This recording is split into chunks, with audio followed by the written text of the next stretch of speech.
Oke, setelah membahas balance sheet, sekarang kita akan membahas income statement. Tapi sebelum income statement, saya akan menyampaikan ada yang terlewat tadi waktu membahas market value dan book value.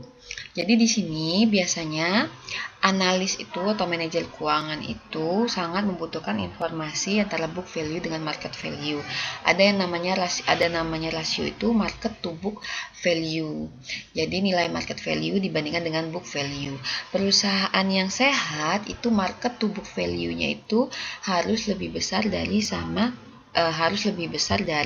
satu di sini. Jadi memperlihatkan bahwa nilai yang aktual di pasarannya itu sebenarnya lebih tinggi dibandingkan book value-nya. Nah, kalau dilihat di sini kan contohnya ya untuk shareholders equity nilainya itu market value-nya 1.100 sementara book value-nya 600. Berarti market to book value-nya 1.100 dibagi 600 lebih besar dari 1. Berarti ini nilai si ekuitasnya atau nilai saham perusahaan itu nilai di pasarnya itu lebih tinggi dibandingkan nilai yang tercatat. Nah, kalau misalnya market to book value-nya kurang dari 1, katakanlah misalnya shareholders equity 600, market value-nya 500, berarti 500 bagi 600 kurang dari 1. Nah, analisis melihat bahwa wah, perusahaan ini nggak sehat nih sebenarnya, dia over value. Jadi pencatatan akuntansi di bukunya itu lebih rendah dari nilai aktualnya yang berlaku di pasar. Biasanya untuk investor dia tidak akan mau invest di perusahaan dengan market to book value-nya itu kurang dari 1. Ya percuma kalau misalnya perusahaan nanti kesulitan keuangan, kemudian perusahaan harus dilikuidasi, ternyata nilai stoknya yang tercatat 600 ternyata cuma mampu laku di perusahaan tuh 500. Kemudian kalau misalnya kita lihat di asetnya ya, misalnya di sini book value 700, nilai marketnya itu misalnya taruhlah 500 di sini. Nah, kalau perusahaan mengalami kesulitan keuangan, fixed asetnya ini mau dijual ke pasar nilainya nggak akan nyampe 700, tapi ya maksimal di angka 500. Dan kalau mau cepat ya mungkin nilainya akan turun lagi di bawah 500. Jadi perusahaan itu harus menjaga agar market to book value-nya lebih besar dari 1. Nah, sekarang kita masuk ke income statement atau laporan laba rugi. Kalau balance sheet itu dia lebih seperti foto atau screenshot atau capture dari kondisi keuangan pada saat waktu tertentu, jadi pada waktu tertentu itu saja. Nah, kalau income statement ini dia lebih ke arah video, jadi memperlihatkan kondisi keuangan itu dari awal periode sampai akhir periode. Nah, yang diperlihatkan itu apa? Biasanya yang diperlihatkan itu lebih ke arah operasional perusahaan. Nah, specific period of time. Jadi biasanya sih dalam setahun. Jadi bagaimana sih kinerja operasi perusahaan itu dari awal tahun sampai akhir tahun. Di income statement itu yang item yang dicatatkan itu adalah revenue dan expense-nya. Baru revenue dikurang expense itu akan menjadi income. Nah, pencatatannya itu berarti revenue terlebih dahulu, baru kemudian expenses atau beban-bebannya. Jadi revenue kurangin expense. Nah, antara revenue dan expense ini dia harus menganut konsep matching principle di sini. Apa itu matching principle? Jadi GAAP ini Generally Accepted Accounting Principle itu bilang kalau misalnya perusahaan menghasilkan revenue tertentu, nah dia harus dimatchingkan nih apa expense yang diperlukan untuk mengenerate revenue tersebut. Jadi di dalam income statement itu tidak ada kelebihan kita mengklaim expense ya. Jadi expense-nya kita klaim padahal expense itu tidak menghasilkan revenue. Begitu juga revenue-nya kita klaim tapi tanpa mengklaim expenses-nya. Jadi harus matching revenue ini expense-nya apa, revenue ini expense-nya apa. Nah, ini adalah contoh dari income statement yang sederhana ya. Yang di awal itu ada revenue, kemudian di bawahnya ada expense. Nah, di sini revenue-nya diperoleh dari net sales. Kemudian di sini ada expense yang pertama itu ada COGS, kemudian expense lainnya ada depreciation. Nah, Net sales dikurangi COGS dikurangi depreciation ini akan menghasilkan earnings before interest and taxes atau EBIT. Nah, EBIT ini nama lainnya adalah operating income. Nah, kalau kita mau detailkan lagi, net sales dikurangi COGS itu namanya gross margin. Nah, gross margin dikurangi other expense, other operational expense yaitu misalnya depreciation itu menjadi EBIT atau operating income. Nah, operating income atau EBIT dikurangi dengan interest itu menjadi taxable income atau nama lainnya earning before tax. Jadi EBIT ini kan earning before interest dan tax sudah dikurangin interestnya, berarti sekarang menjadi EBT earning before tax atau nama lainnya taxable income. Nah, interest paid di sini, interest expense ini itu adalah interest yang terjadi ketika perusahaan itu mengambil pinjaman dari pihak luar atau menerbitkan obligasi yang mewajibkan perusahaan itu untuk membayar interest expense-nya. Nah, udah taxable income, kemudian kita kurangi dengan tax-nya. Tax-nya di sini kita lihat rate-nya di sini contohnya 21%. Berarti tax-nya berapa? 21%. 21% dikalikan 624, hasilnya 131. Menghasilkan net income 493. 624 kurang 131 menjadi 493. Nah, dari income ini, net income 493 ini, ada yang menjadi dividen, berarti yang dibagi-bagikan kepada stockholders, ada juga yang ditahan oleh perusahaan menjadi addition to retained earning di sini. Nah, kalau kalian lihat si addition to retained earning ini akan ditambahkan ke bagian account return earning di balance sheet. Kita lihat ya, ini kan tahun 2018 ada return earningnya atau addition to return earningnya 370. Nah, di balance sheet sebelumnya di sini ya. Nah, return earning yang ada, akumulasi return earning yang ada dari awal perusahaan berdiri sampai tahun 2017 itu sudah terakumulasi return earning 1320. Dan tahun 2018 ada addition to return earningnya 370. Berarti sekarang return earning tahun 2018 itu adalah 370 ditambah 1320 menjadi 1690 di sini.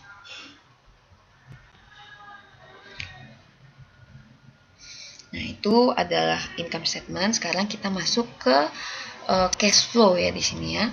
Jadi cash flow ini adalah salah satu informasi yang paling penting yang biasanya digunakan oleh analis maupun manajer keuangan untuk untuk mengambil keputusan, bisa keputusan investasi, bisa keputusan funding di sini. Jadi di sini di cash flow ini lebih terlihat tuh bagaimana lalu lintas cash perusahaan, cash inflow-nya berapa, cash outflow-nya berapa, jadi net cash flow-nya berapa.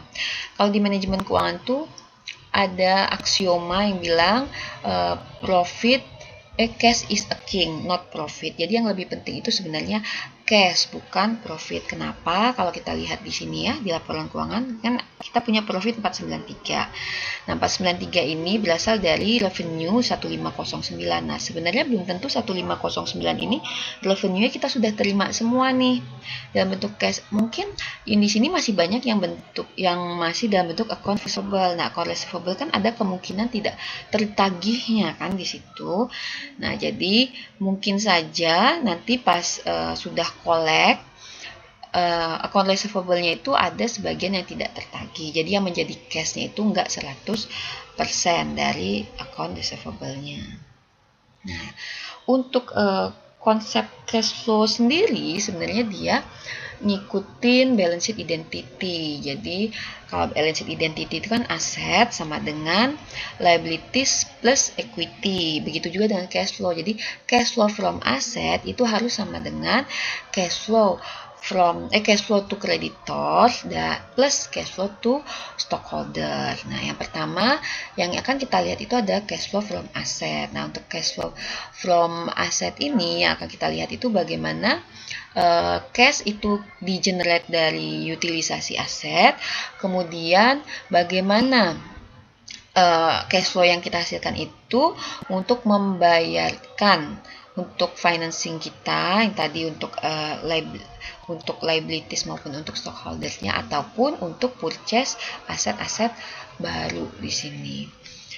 Nah, di sini ya, jadi cash flow yang pertama, cash flow from asset itu cash inflow-nya dari utilisasi aset, kemudian berapa yang akan dia bayarkan untuk memfinance, untuk membiayai aset tersebut. Nah, ini cash flow identity yang pertama ya.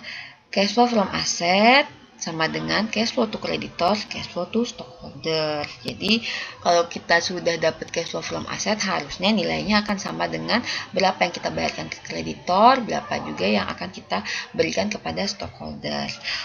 Cash flow from asset ini sendiri dia didapatkan dari operating cash flow dikurangi net capital spending dikurangi changes in net working capital atau perubahan di modal kerja. Nah, jadi waktu kita mengutilisasi aset seharusnya kita mendapatkan operating cash flow. Nah, operating cash flow ini apakah kita gunakan terlebih dahulu untuk pembiayaan aset dan pembiayaan modal kerja. Nah, setelah dapat cash flow from aset, barulah kita lihat berapa yang kita bayarkan kreditor, berapa yang akan kita bayarkan kepada stockholder. Nah, ini contohnya ya. Contohnya masih menggunakan perusahaan yang sama, kita mencari terlebih dahulu berapa sih cash flow from asetnya. Untuk mencari cash flow from aset, kita harus mendapatkan terlebih dahulu berapa operating cash flow-nya di sini. Kemudian berapa net capital spending-nya, berapa changes in NWC-nya atau perubahan di modal kerja. Yang pertama, operating cash flow itu diperoleh dari nilai EBIT ditambah depreciation dikurangi tax ya di sini. Kenapa kita tambahkan dengan depresiasi? Karena depresiasi ini kan sebenarnya non cash expense kan, dia hanya pencatatan saja. Sebenarnya dia tidak ada cash yang dikeluarkan. Jadi EBIT di sini yang sebelumnya itu sudah dikurangi depresiasi, kita add back lagi depresiasinya karena depresiasi ini tidak ada cash yang keluar. Nah, kemudian kita kurangi tax di sini karena tax ini juga akan mengurangi operating cash flow kita. Jadi kalau misalnya ada yang nanya, kan ini kan kayak mirip persamaan net income ya. Kalau net income itu kita lihat lagi di sini ya. Mulai dari EBIT, ini EBIT, lalu dikurangi interest, dikurangi tax menjadi net income. Nah, tapi kalau misalnya kita langsung ngambilnya dari net income, di sini kan ada account interest paid. Interest paid ini kan sebenarnya tidak secara langsung menggambarkan operational cash flow, kita akan operating cash flow. Makanya yang menggambarkan operating cash flow itu lebih ke arah si earning before interest and tax-nya, karena semua yang ada di atas ini itu adalah kegiatan operasional perusahaan. Nah, kita add back depresiasi karena depresiasi ini bukan pengeluaran cash di sini. Jadi earning before interest and tax ditambah depresiasi. Nah, jangan lupa kurangi dengan tax karena tax ini kan ada karena kita mendapatkan keuntungan yang berasal dari kegiatan operasi.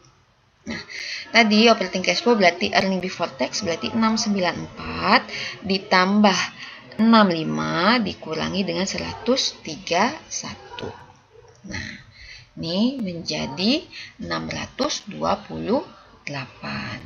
Sementara net capital spending itu kita harus melihat account-nya itu dari balance sheet dan income statement. Melihatnya dari mana? Net capital spending itu berasal dari ending net fixed asset dikurangi beginning net fixed asset ditambah depreciation. Nah, ini income statement ini kita perlukan itu untuk melihat account depreciation ini karena depreciation sekali lagi itu bukan dia itu non cash ya di sini, dia hanya pencatatan saja. Kita lihat nih, ada nggak perubahan fixed asset kita dari yang akhir tahun dibandingkan dengan awal tahun. Nah, kita lihat yang pertama itu di balance sheet ending fixed assetnya berarti tahun 2018 1709 dikurangi beginning net fixed assetnya 1644, lalu kita tambahkan depresiasi tambah 65, jadi menjadi sekarang 130. Jadi ada penambahan aset net capital spending, ada penambahan aset itu sebesar 130 real cash-nya. Nah, kemudian account yang selanjutnya itu kita perlu perubahan di net working capital. Nah, net working capital ini kita ambil dari account balance sheet. Nah, dapat dari mana? Dari ending net working capital dikurangi beginning net working capital. Ending net working capital dapatnya dari mana? Dari ending current asset dikurangi ending current liabilities, beginning net working capital dari mana? Dari beginning current asset dikurangi beginning current liabilities. Kalau dilihat di sini berarti yang ending working capital, berarti kita lihat di tahun 2018 ini. Ending working capital itu diperoleh dari ini current asset yang ending 1464 dikurangi 389. Nah, itu menghasilkan, nah ini sudah langsung total ya. Kita balik lagi ke sini. Lalu yang beginning net working capital itu adalah 1112 dikurangi 428. Nah, barulah nanti changes in net working capitalnya, perubahan modal kerjanya ada 391. Nah, kita udah dapat OCS, udah dapat net capital spending, udah dapat changes in net working capital. Sekarang cash flow from assetnya menjadi 628 si operating cash flow, dikurangi 130 si net capital spending, dikurangi lagi 391 menjadi 107. Jadi ini adalah cash flow yang diperoleh dari aset. Di sini cash flow from asset. Nah, 107 ini kita lihat nih harus balance nanti antara cash flow to creditor plus cash flow to stakeholder. Nah, kita lihat yang pertama cash flow to creditor. Apa saja cash flow yang kita berikan kepada kreditor? Nah, cash flow to creditors ini terdiri dari interest paid dan net new borrowing. Logikanya seperti apa? Kan creditors itu pihak yang memberikan kita pinjaman ya di sini. Nah, apa yang akan kita berikan kepada kreditor itu adalah interest expense-nya di sini. Nah, kalau misalnya ada new borrowing, berarti ada uang masuk atau cash masuk dari kreditor ke perusahaan. Nah, makanya di sini dia interest paid dikurangi net new borrowing. Nah, kenapa di sini nilainya negatif? Di sini kan namanya kan cash flow to creditor, cash flow untuk kreditor. Kalau ada uang masuk ke perusahaan berarti dia kontra dengan nama ini, makanya di sini dikurangi net new borrowing. Berarti bukannya kita ngasih ke kreditor tapi kreditor yang ngasih ke kita.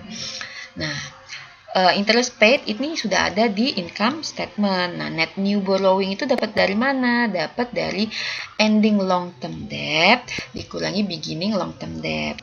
Nah, ending long term debt kalau di balance sheet itu adalah 454, ini 408, ini 46. Kemudian interest paid itu ada di account income statement ya di sini. Kalau untuk net new borrowing ada di balance sheet di sini. Berarti sekarang cash flow to creditorsnya berapa? 70 dikurangi 46, $24. Jadi net cash flow untuk kreditorsnya itu sekarang menjadi $24. Jadi $70 uang yang kita keluarkan dan ada uang masuk $46. Berarti net cash flow untuk kreditors adalah $24. Nah, sekarang cash flow to stockholders. Apa saja yang kita bayarkan kepada stockholders? Yang pastinya ada dividen paid di sini. Kemudian seperti yang tadi, yang cash flow to creditors, ada nggak uang masuk dari stockholders ke perusahaan? Tercermin dari net new equity raise. Jadi kalau ada tambahan equity, berarti di sini ada uang masuk ke perusahaan. Nah, makanya di sini tandanya minus karena kan dari judulnya cash flow to stockholder. Bukannya kita kasih ke stockholders tapi stockholders yang kasih ke perusahaan. Makanya di sini negatif. Nah, Di sini cash flow to stockholders, dividend paid-nya ada di income statement, kemudian nilainya 123, net new equity raise dari mana? Nah, dari ending equity-nya ada di balance sheet dikurangi dengan beginning equity-nya 600. Berarti net new equity-nya 40. Berarti ada cash flow masuk dari stockholders ke perusahaan $40. Sekarang cash flow to stockholders-nya netnya 123 kurang 40 sama dengan $83. Jadi kita memberikan dividen ke stockholder 123, tapi ada juga uang masuk dari stockholder ke perusahaan 40. Jadi net cash flow yang kita keluarkan untuk stockholders adalah $83. Nah, kita lihat nih matching nggak antara cash flow from asset yang kita hitung sebelumnya dengan cash flow from asset dari nilai cash flow to creditor plus cash flow to stockholder. Nah, kan kita lihat ya identitinya kan seperti ini ya.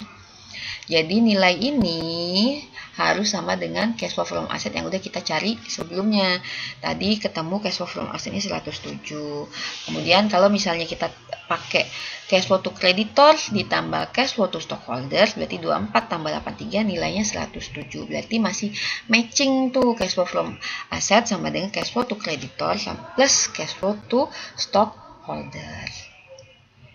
Nah, ini untuk summary-nya ya, untuk cash flow summary, cash flow from asset itu sama dengan cash flow to creditor plus cash flow to stockholder. Jadi kita menghasilkan cash flow dari aset berapa, itu yang akan kita berikan kepada kreditor, itu yang akan kita berikan kepada stockholder. Sementara cash flow from asset itu adalah operating cash flow yang sudah dikurangi dengan pembiayaan kita untuk capital spending dan pembiayaan kita untuk modal kerja. Di mana operating cash flow itu nilainya sama dengan EBIT plus depresiasi dikurangin tax. Jadi depresiasi ini kita add back karena dia non cash account-nya di sini. Lalu net capital spending, ending net fixed asset dikurangi beginning net fixed asset ditambahkan depreciation. Nah, ingat ya, jadi penambahan aset, kemudian kita lihat, kita add back lagi depresiasi karena depresiasi ini non cash account. Nah, change in NWC berarti ending net working capital dikurangi beginning net working capital. Cash flow to creditor itu sama dengan apa yang kita bayarkan kepada investor, interest paid, dan kemudian apakah ada uang masuk dari investor ke kita dikurangi net new borrowing. Cash flow to stockholders atau owner, apa yang kita bayarkan ke investor itu adalah dividen. Kemudian ada nggak uang masuk dari investor ke perusahaan atau ada nggak uang yang masuk dari stockholder ke perusahaan dikurangi net new equity raise. Nah, itu contoh pertama untuk cash flow. Untuk contoh kedua kita lanjutkan di video selanjutnya.